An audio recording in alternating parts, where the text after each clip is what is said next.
ರಾಜ್ಯದಲ್ಲಿ sensational create ಮಾಡ್ತಾ ಇರೋದು ಬಿಡದಿ ಟೌನ್ಶಿಪ್ ವಿಚಾರ. ಇದನ್ನ ವಿರೋಧಿಸಿ ಇಂದು ಬೃಹತ್ ರ್ಯಾಲಿ ನಡೆಯುತ್ತೆ, ಬೈಕ್ ಜಾಥಾ ನಡೆಯುತ್ತೆ.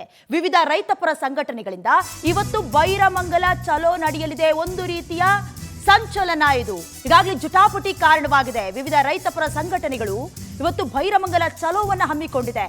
ಕರ್ನಾಟಕ ರಾಜ್ಯ ರೈತ ಸಂಘ, ಕನ್ನಡಪರ ಸಂಘಟನೆ, ರೈತ ಒಕ್ಕೂಟ, ದಲಿತ ಪರ ಸಂಘಟನೆಗಳಿಂದ ಬೈರಮಂಗಲ ಚಲೋ ಬೆಳಗ್ಗೆ 10 ಗಂಟೆಯಿಂದ ಬಿಡದಿಯ ಬಿಜಿಎಸ್ ಸರ್ಕಲ್ನಿಂದ ಶುರುವಾಗಿ ಬೃಹತ್ ಬೈಕ್ ಜಾಥಾ, ಅದಾದ ನಂತರದಲ್ಲಿ ಬಿಡದಿಯ ಬೈರಮಂಗಲ ಸರ್ಕಲ್ನಲ್ಲಿ ಬೃಹತ್ ಸಮಾವೇಶವನ್ನ ಹಮ್ಮಿಕೊಳ್ಳಲಾಗಿದೆ. ಹಳೆ ಮೈಸೂರು ಭಾಗದ 9 ಜಿಲ್ಲೆಗಳಿಂದ ರೈತರು ಆಗಮಿಸುತ್ತಾರೆ. ರೈತ ಮುಖಂಡ ಬಡಗಲಪುರ ನಾಗೇಂದ್ರ, ಶಾಸಕ ಪುಟ್ಟಣ್ಣಯ್ಯ ಸೇರಿದಂತೆ ಹಲವು ರೈತ ಮುಖಂಡರು ಇಂದಿನ ಬೃಹತ್ ಪ್ರತಿಭಟನೆಯಲ್ಲಿ ಭಾಗಿಯಾಗ್ತಾರೆ.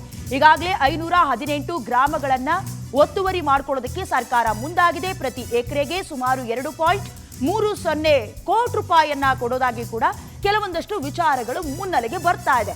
ಇನ್ನಷ್ಟು ಹಣವನ್ನ ಹೆಚ್ಚಿಗೆ ಕೊಟ್ರೆ ನಾವು ಕೂಡ ಜಮೀನನ್ನ ಕೊಡ್ತೀವಿ ಅಂತ ಒಂದಷ್ಟು ವರ್ಗದ ರೈತರು ಬರ್ತಾ ಇದ್ರೆ, ಮತ್ತೊಂದಷ್ಟು ಜನ ರೈತರು ನಾವು ಜಮೀನನ್ನ ಯಾವುದೇ ಕಾರಣಕ್ಕೂ ಬಿಟ್ಟುಕೊಡೋದಿಲ್ಲ ಅನ್ನೋದಾಗಿ ಕೂಡ ಪ್ರತಿಭಟನೆಯಲ್ಲಿ ನಿರತರಾಗಿದ್ದಾರೆ. ಸಂಬಂಧಪಟ್ಟ ಹಾಗೆ ನಿನ್ನೆಯೂ ಕೂಡ ಜೆಡಿಎಸ್ ನಾಯಕರು ಪ್ರತಿಭಟನೆ ಮಾಡೋದ್ರ ಮೂಲಕ ರೈತರಿಗೆ ಬೆಂಬಲವನ್ನ ಸೂಚಿಸಿದ್ರು.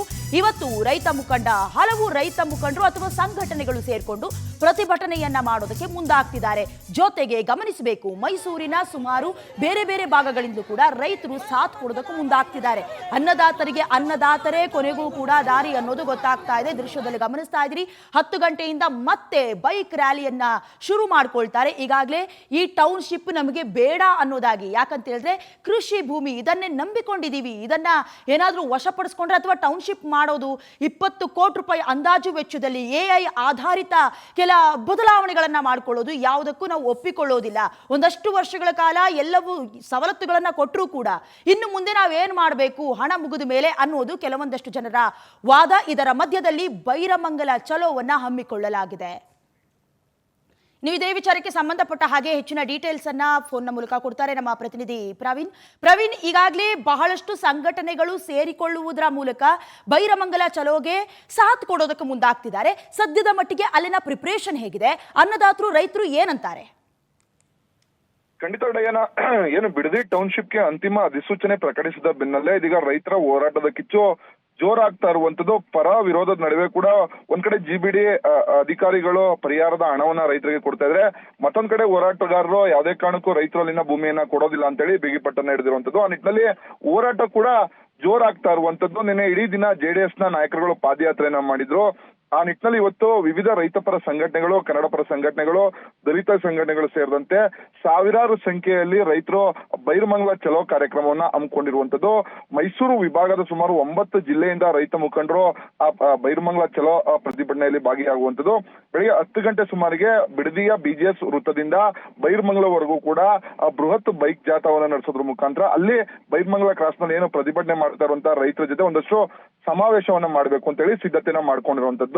ಬಹಳ ಪ್ರಮುಖವಾಗಿ ಏನು ಬಿಡದಿ ಟೌನ್ಶಿಪ್ಗೆ ಅಂತಿಮ ಅಧಿಸೂಚನೆ ಬೆನ್ನಲ್ಲೇ ಹೋರಾಟದ ಕಿಚ್ಚು ಜೋರಾಗ್ತಾ ಇರುವಂತದ್ದು. ಇವತ್ತು 9 ವಿಭಾಗದ 9 ಜಿಲ್ಲೆಗಳ ರೈತ ಮುಖಂಡ ಬರ್ತಾ ಇರುವಂತದ್ದು. ರೈತ ಮುಖಂಡ ಬಡಗಲಪುರ ನಾಗೇಂದ್ರ ಸೇರಿದಂತೆ ಶಾಸಕ ದರ್ಶನ್ ಪುಟ್ಟಣ್ಣಯ್ಯ ಸೇರಿದಂತೆ ಹಲವು ರೈತ ಮುಖಂಡರು ಪ್ರತಿಭಟನೆಯಲ್ಲಿ ಭಾಗಿಯಾಗುವಂತದ್ದು. ಯಾವುದೇ ಕಾರಣಕ್ಕೂ ಸರ್ಕಾರ ಬಲವಂತವಾಗಿ ಭೂಮಿಯನ್ನ ಕಸ್ಕೋಬಾರ್ದು, ರೈತರ ಜೊತೆಗೆ ನಾವೆಲ್ಲರೂ ನಿಲ್ತೇವೆ ಅನ್ನೋ ಒಂದು ಸಂದೇಶವನ್ನ ಕೊಡಬೇಕು, ಜೊತೆಗೆ ರೈತರಿಗೆ ಧೈರ್ಯವನ್ನ ತುಂಬಬೇಕು ಅನ್ನೋ ನಿಟ್ಟಿನಲ್ಲಿ ಈ ಪ್ರತಿಭಟನೆಯನ್ನ ಆಯೋಜನೆ ಮಾಡಿರುವಂತದ್ದು. ಇವತ್ತು 10 ಗಂಟೆ ಸುಮಾರಿಗೆ ಬೈಕ್ ಜಾಥಾ ಆರಂಭ ಆಗುತ್ತೆ. ಸುಮಾರು 3 ರಿಂದ 4 ಸಾವಿರ ಜನ ರೈತರು ಭಾಗಿಯಾಗುವಂತದ್ದು. ದೊಡ್ಡ ಸಮಾವೇಶನ ಮಾಡೋದ್ರ ಮುಖಾಂತರ ಸರ್ಕಾರಕ್ಕೆ ಒಂದು ಎಚ್ಚರಿಕೆಯನ್ನ ಕೊಡಬೇಕು. ಯಾವುದೇ ಕಾರಣಕ್ಕೂ ಸರ್ಕಾರ ಈ ರೈತರ ಭೂಮಿಯನ್ನ, ಫಲವತ್ತತೆಯ ಭೂಮಿಯನ್ನ ಕಸ್ಕೊಳ್ಬಾರ್ದು, ರೈತರ ಪರವಾಗಿ ರೈತರು ನಿಲ್ತ್ಕೊಳ್ತೀವಿ ಅನ್ನೋ ಒಂದು ಸಂದೇಶ, ಜೊತೆಗೆ ಧೈರ್ಯವನ್ನು ತುಂಬಲಿಕ್ಕೆ ಈಗ ರೈತರ ಮುಖಂಡರು ಮುಂದಾಗಿರುವಂತದ್ದು. ಡಯಾನ, ಥ್ಯಾಂಕ್ ಯು ಪ್ರವೀಣ್, ನಿಮ್ಮೆಲ್ಲ ಡೀಟೇಲ್ಸ್ಗಾಗಿ.